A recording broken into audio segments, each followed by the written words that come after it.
हम बात कर रहे थे कि मेरे को अपनी क्लास में अलग अलग तरह के कंस्ट्रक्टर को डिफाइन करना है, क्योंकि आपने देखा था पिछले एग्जाम्पल में हम चार ऑब्जेक्ट में डाटा मेंबर्स को सेम वैल्यू देना चाहते थे, एक ही ऑब्जेक्ट की वैल्यू बदलना चाहते थे। फिर हमने बात करी थी इसका क्या सोल्यूशन हो सकता है। इसका तो यही सोल्यूशन होता है, यदि मैं अपनी क्लास में दो अलग तरह के कंस्ट्रक्टर बना पाऊं, एस टी यू के लिए और तरह का कंस्ट्रक्टर चले, और जो हमारा लास्ट वाला ऑब्जेक्ट था बी के लिए कोई और टाइप का कंस्ट्रक्टर चले, तभी ये चीज पॉसिबल है कि मेरे को एफर्ट कम करने पड़े।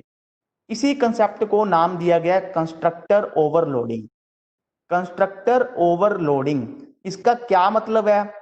एक ही क्लास में अलग अलग टाइप्स के कंस्ट्रक्टर को डिफाइन करना depending upon arguments list of constructor. अब आप कहोगे सर ये तो बिल्कुल ही समझ में नहीं आ रहा, ये आपने क्या लिख दिया। एक एक करके हम दोबारा पढ़ते हैं। एक ही क्लास में अलग अलग टाइप के कंस्ट्रक्टर बनाने हैं, डिफाइन करने का मतलब बनाने हैं। अभी तक तो हमने एक ही कंस्ट्रक्टर बनाया था, या तो वो वैल्यूज पास करता हो या उसमें कोई वैल्यूज ना पास होती हो। बट मेरे को अब की बार क्या करना है, अलग अलग टाइप के कंस्ट्रक्टर बनाने हैं। और कंस्ट्रक्टर की टाइप किस पे डिपेंड करेगी? आर्ग्यूमेंट लिस्ट पे डिपेंड करेगी कंस्ट्रक्टर की। अब आप सोचोगे सर ये आर्ग्यूमेंट लिस्ट तो हमने कभी पढ़ा ही नहीं, आर्ग्यूमेंट लिस्ट क्या होता है? अगर मैं बोलूं आपने ये चीज पढ़ी हुई है, बस आपने कभी ये चीज नोटिस नहीं की थी, अब आप इस बात को समझना आर्ग्यूमेंट लिस्ट क्या होती है। जैसे ही मैं आपको समझाऊंगा ये बहुत आसानी से आपको समझ में आ जाएगी। बड़े ध्यान से समझना है। हमने जब अपना पहला प्रोग्राम बनाया था, हमने अपना कंस्ट्रक्टर बनाया था, मैंने नाम स्टूडेंट इसलिए रखा हुआ है क्योंकि मैं मान के चल रहा हूँ मेरी क्लास का नाम स्टूडेंट है। आप कहोगे सर ये तो हमने पहले एग्जाम्पल में पढ़ा था जब हमने कंस्ट्रक्टर के बारे में। फिर हमने कल बात करी कंस्ट्रक्टर में वैल्यूज पास कर सकते हैं, int x comma int y catching variable का नाम लिख के, और लास्ट एग्जांपल में भी हमने वैल्यूज पास की थी। अब देखो यहां मैंने लेफ्ट वाले केस में देखो मैंने यहाँ पे एक एरो लगाया हुआ है, मैंने लिखा हुआ है इस कंस्ट्रक्टर में कोई वैल्यू पास नहीं हो रही। मैंने लिखा है ना, इस कंस्ट्रक्टर में कोई वैल्यू नहीं पास हो रही। इसका मतलब इसकी आर्ग्यूमेंट लिस्ट में जीरो आर्ग्यूमेंट है। कहने का मतलब इस वाले कंस्ट्रक्टर में जब हम कोई वैल्यू पास नहीं करते, ये जो ओपनिंग ब्रैकेट और क्लोजिंग ब्रैकेट के बीच में मैं बोलता रहता हूं ना कैचिंग वेरिएबल कैचिंग वेरिएबल, मैंने आपको बताया था ये कैचिंग वेरिएबल तो हमने समझने के लिए कह दिया जी, ये कोई साइंटिफिक टर्म नहीं थी कैचिंग वेरिएबल, ये तो सिर्फ हमने अपने लिए टर्म को खुद के लिए डिजाइन कर लिया था ताकि हमें इसको बोलने में आसानी हुए। एक्चुअल में इनको कैचिंग वेरिएबल नहीं कहते थे, इनको बोलते थे आर्ग्यूमेंट्स। क्या बोलते थे? आर्ग्यूमेंट्स। अगर मैं आपसे पूछूं लेफ्ट वाले केस में जब हम कोई वैल्यूज पास नहीं कर रहे, इसमें कितने कैचिंग वेरिएबल है?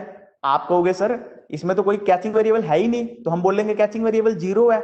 ये तो थी हमने अपने खुद के लिए अपनी सहूलियत के लिए ये टर्म डिजाइन कर ली। एक्चुअल में ये टर्म क्या होती है? हम बोलते हैं इसमें कितने आर्ग्यूमेंट है?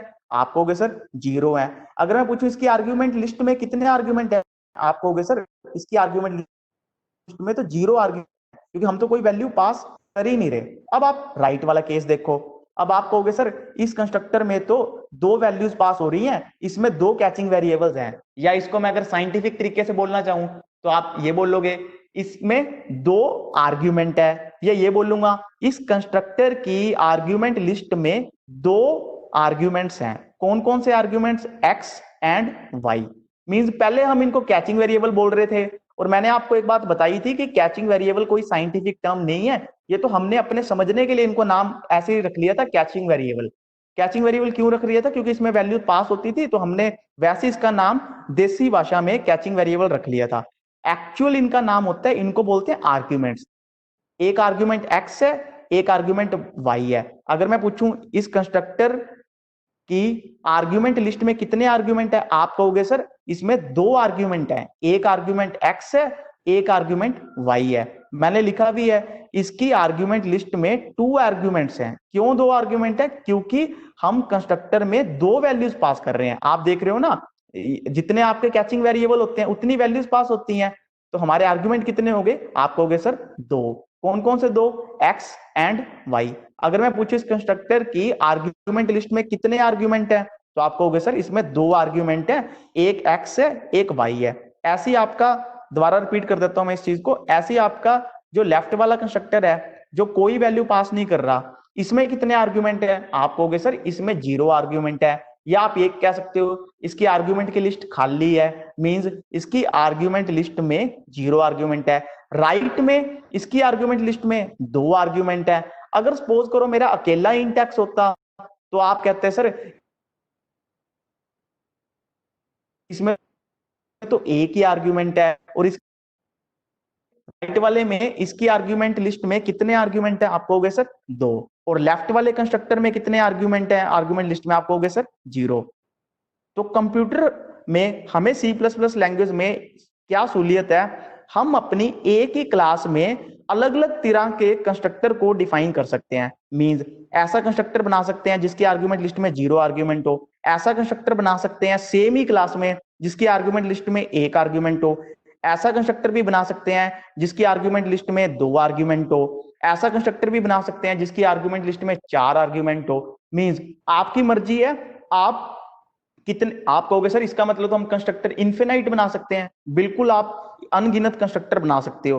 क्यों आप अनगिनत कंस्ट्रक्टर बना सकते हो, क्योंकि आपने कोई लिमिट तो डिफाइन नहीं की कि मैक्सिमम कितने आर्ग्यूमेंट हो सकते हैं।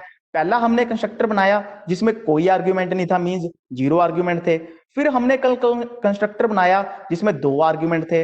अब मैं कह रहा हूं कि आप एक ही क्लास में एक कंस्ट्रक्टर ये बना सकते हो जिसमें 0 आर्ग्यूमेंट हो, एक अलग कंस्ट्रक्टर डिफाइन कर सकते हो जिसमें 1 आर्ग्यूमेंट हो, एक और कंस्ट्रक्टर डिफाइन कर सकते हो जिसमें 2 आर्ग्यूमेंट हो, एक और कंस्ट्रक्टर डिफाइन कर सकते हो जिसमें 4 हो। मतलब आप अपर लिमिट तो कहीं तक भी जा सकते हो ना, 5 6 7 8 की गिनती की तो कोई लिमिट नहीं है। तो इसीलिए आप एक क्लास में अनगिनत कंस्ट्रक्टर बना सकते हो।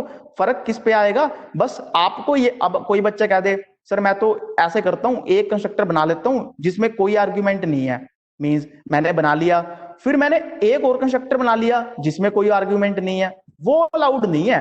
आप अलग कोई और टाइप का कंस्ट्रक्टर बना सकते हो। मींस पहले यदि आपने एक आर्ग्यूमेंट एक कंस्ट्रक्टर बना लिया ना जिसमें कोई आर्ग्यूमेंट नहीं है, मींस जिसमें कोई वैल्यूज पास नहीं हो रही, आप उसे दोबारा नहीं बना सकते। फिर आप कोई और कंस्ट्रक्टर बना सकते हो जिसमें कोई वैल्यूज 1 पास हो रही हो, 2 पास हो रही हो, उस तरह आप अलग अलग वैल्यूज बना सकते हो। जब मैं इसे एग्जांपल में करवाऊंगा तो आपको बहुत ही आसानी से समझ में आएगा। ये सिर्फ एक थ्योरेटिकल कंसेप्ट था जो मैं आपको थोड़ा सा समझाने की कोशिश कर रहा था। मैंने इसमें लिखा है इस कंस्ट्रक्टर में कोई वैल्यू नहीं पास हो रही, इसका मतलब इसकी आर्ग्यूमेंट लिस्ट में 0 आर्ग्यूमेंट है।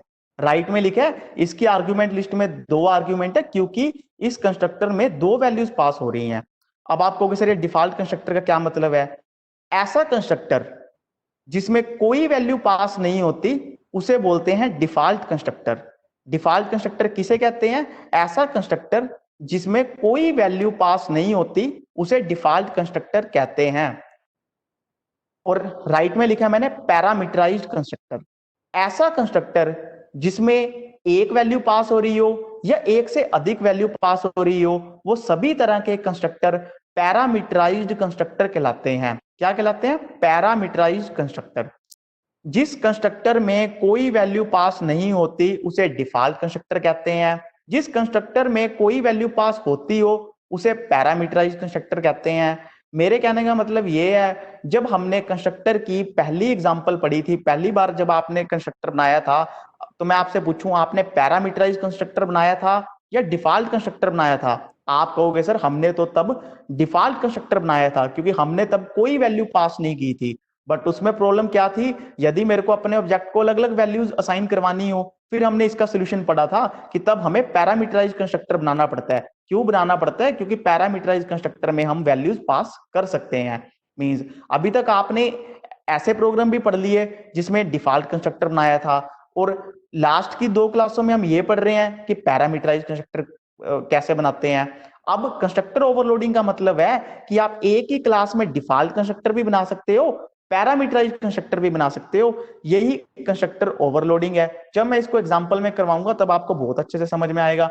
बस मैं अब आप कहोगे सर ये थोड़े टेक्निकल नाम से क्यों बताए हैं आपने डिफॉल्ट कंस्ट्रक्टर और पैरामीटराइज कंस्ट्रक्टर, ये इसलिए बताए हैं क्योंकि जब आप अपना सिलेबस देखोगे उसमें कंस्ट्रक्टर की टाइप्स दी हुई हैं, डिफॉल्ट कंस्ट्रक्टर, पैरामीटराइज कंस्ट्रक्टर। आप सोचोगे ये डिफॉल्ट कंस्ट्रक्टर तो हमने कभी पढ़ा नहीं, हमने तो कंस्ट्रक्टर पढ़ा हुआ है। तो मैं आपको बताना चाहता था आपने पढ़ा सब कुछ हुआ है, बट हमने जब अब तक जो पढ़ा था उसको कोई नाम नहीं दिया था। मींस हम बोल देते थे इस कंस्ट्रक्टर में कोई वैल्यू पास नहीं हो रही, इसका टेक्निकल नाम है डिफॉल्ट कंस्ट्रक्टर, और वही मैंने इसकी डेफिनेशन में नीचे लिखा भी है। जिस कंस्ट्रक्टर में कोई वैल्यू नहीं पास हो सकती या दूसरी भाषा में इसे ये बोल सकता हूं, जिसकी आर्ग्यूमेंट लिस्ट में 0 आर्ग्यूमेंट हो उसे डिफॉल्ट कंस्ट्रक्टर कहते हैं। और पैरामीटराइज्ड कंस्ट्रक्टर की डेफिनेशन क्या लिखी हुई है मैंने, जिस कंस्ट्रक्टर में कोई वैल्यू पास हो सकती हो, या दूसरी भाषा में बोल लूं, जिस कंस्ट्रक्टर की आर्ग्यूमेंट लिस्ट में एक या एक से अधिक आर्ग्यूमेंट हो उसे पैरामीटराइज्ड कंस्ट्रक्टर कहते हैं। और कंस्ट्रक्टर ओवरलोडिंग का मतलब है एक ही क्लास में डिफॉल्ट कंस्ट्रक्टर को भी बनाना, पैरामीटराइज्ड कंस्ट्रक्टर को भी बनाना, मींस अलग अलग टाइप्स के कंस्ट्रक्टर को एक ही क्लास में डिफाइन करना। जब मैं इसे एग्जांपल में समझाऊंगा तब आपको, जो हमें पिछले प्रोग्राम में दिक्कत आ रही थी ना कि 4 ऑब्जेक्ट को हमें सेम ही वैल्यू साइन करनी पड़ रही थी, तो हमें एफर्ट ज्यादा करना पड़ रहा था, तो ये आपका कंस्ट्रक्टर ओवरलोडिंग से जब हम इसे करेंगे इस प्रोग्राम को, आपको बहुत आसानी से समझ में आ जाएगा। नेक्स्ट स्लाइड में आपको इसको और क्लियर होगा इस कंसेप्ट के बारे में।